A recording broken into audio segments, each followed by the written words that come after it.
नमस्कार। आज हम जीनत अमान के एक हालिया इंस्टाग्राम पोस्ट की गहराई में उतर रहे हैं। इसमें उन्होंने खूबसूरती और अपनी इमेज को लेकर कुछ बहुत ही चौंकाने वाली और ईमानदार बातें शेयर की हैं।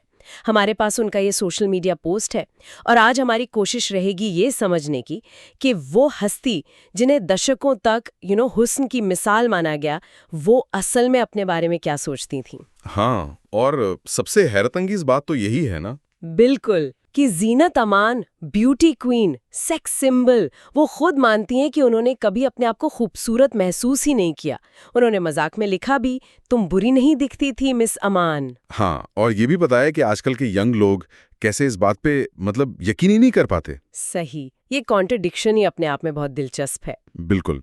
और ये सिर्फ बाहरी दिखावे और अंदरूनी एहसास का फर्क नहीं है। जैसा आपने कहा, उन्होंने एक और बहुत हिम्मत वाली बात कही, प्रीटी प्रिविलेज की। हाँ, यानी खूबसूरत होने के जो फायदे मिलते हैं, उन्होंने साफ माना कि दुनिया में टिके रहने के लिए उन्होंने इसका इस्तेमाल किया। अच्छा। ये दिखाता है कि बाहरी दुनिया का दबाव, लोगों की उम्मीदें आपकी अंदरूनी सच्चाई से कितनी अलग हो सकती हैं। हाँ, ये प्रिटी प्रिविलेज वाली बात वाकई सोचने वाली है ना, कि कैसे खूबसूरती एक तरह का हथियार भी बन सकती है, शायद अनजाने में ही। सही। और फिर उन्होंने ये भी टटोला कि आखिर वो खुद को खूबसूरत क्यों नहीं मान पाई। उन्होंने कुछ वजहें दी, जैसे एक थी शायद सुंदरता के एहसास से ज्यादा सुंदरता के प्रदर्शन में उलझ गईं। ये बहुत गहरी बात है।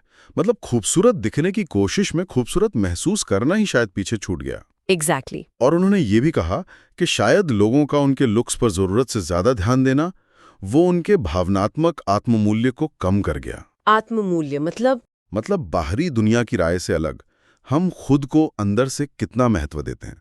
जब सारी दुनिया सिर्फ आपके चेहरे और फिगर की ही बात करे, तो शायद अपनी अंदरूनी कीमत समझना मुश्किल हो जाता है। हाँ, ये बात तो है।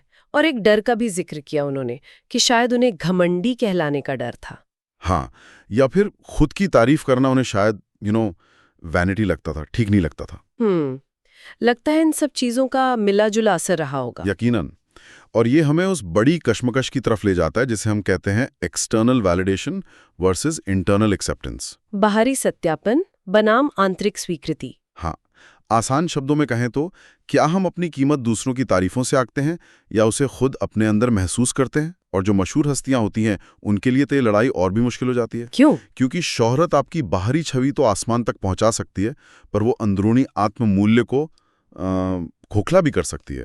एक तरह का सुनहरा पिंजरा बन जाता है ना। हाँ। ये सोचना कि लगातार लोगों की नजरों में रहना, तारीफें सुनना, वो असल में आपके कॉन्फिडेंस को कम कर सकता है।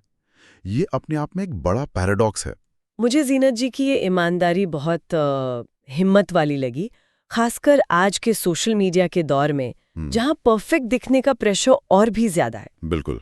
लेकिन अच्छी बात यह है कि उन्होंने सिर्फ प्रॉब्लम ही नहीं बताई, एक तरह का सलूशन भी सुझाया। हाँ, वो प्यार वाला नजरिया। हाँ, उन्होंने कहा कि खुद को किसी ऐसे इंसान की नजरों से देखो जो आपसे प्यार करता है। इसे उन्होंने प्यार और स्वीकृति का नजरिया कहा। और ये नजरिया उनके मुताबिक किसी भी क्रीम, कोलाजन या फेस लिफ्ट से कहीं ज्यादा ताकतवर है। सही बात है। ये एक तरह से बाहरी स्टैंडर्ड्स को नकार कर अंदरूनी या भावनात्मक जुड़ाव को अहमियत देना है। सच्ची खूबसूरती शायद इसी अपनेपन और स्वीकृति में छुपी है, न कि सिर्फ शीशे में दिखने वाले अक्स में।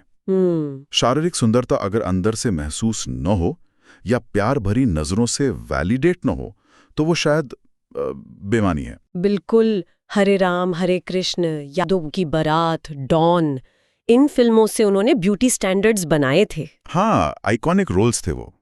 और अब नेटफ्लिक्स सीरीज द रॉयल से वापसी करते हुए वो खूबसूरती के मायनों पर ही सवाल उठा रही हैं।